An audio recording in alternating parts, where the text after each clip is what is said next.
Hello জনগণ, আসসালামু আলাইকুম। সবাইকে কেমন আছেন? আপনারা সবাই চলে এসেছি নতুন একটা ব্লগ নিয়ে। আর সেদিন বলেছিলাম যে মামার বাসায় দাওয়াত ছিল, আর যেহেতু অনেক মানুষের অ্যারেঞ্জমেন্ট ছিল তাই হচ্ছে ডেকোরেটর দিয়ে রান্না করানো হয়েছে। তাই আমি আসলে ছোট ছোট করে ক্লিপ দিচ্ছি, আর একসাথে এত ক্লিপ তো মানে অনেক লং ভিডিও হয়ে যাবে। আমি সামনে আরও ভিডিও ক্লিপ নিয়ে আসবো, মানে রিলস নিয়ে আসবো। আচ্ছা, যাই হোক, এখানে হচ্ছে রূপচাঁদা ফ্রাই করা হচ্ছিল, আর হচ্ছে যে একটা কোরাল মাছ একজনের জন্য স্পেশালভাবে করা হয়েছে। আর এখানে দেখেন আমরা এত সুন্দর ফ্রাই প্যানে এত সুন্দর করে ফ্রাই করি, কিন্তু আমাদেরটা না কেমন যেন হয়ে যায়, তাই না? তাদেরটা কিন্তু দেখতে খুবই ডেলিশিয়াস লাগছিল। যদিও আমি হচ্ছে রূপচাঁদাও খাই না, কোরালও খাই না, আর আমি খাইও নাই সেদিন। আর হচ্ছে এটা দেখতে কিন্তু দারুণ লাগছে, তাই না? আপনাদের কাছে কি মনে হচ্ছে অবশ্যই কিন্তু জানাবেন।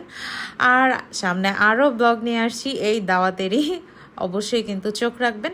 আর আজকের মতো বিদায় নিচ্ছি। আল্লাহ হাফেজ।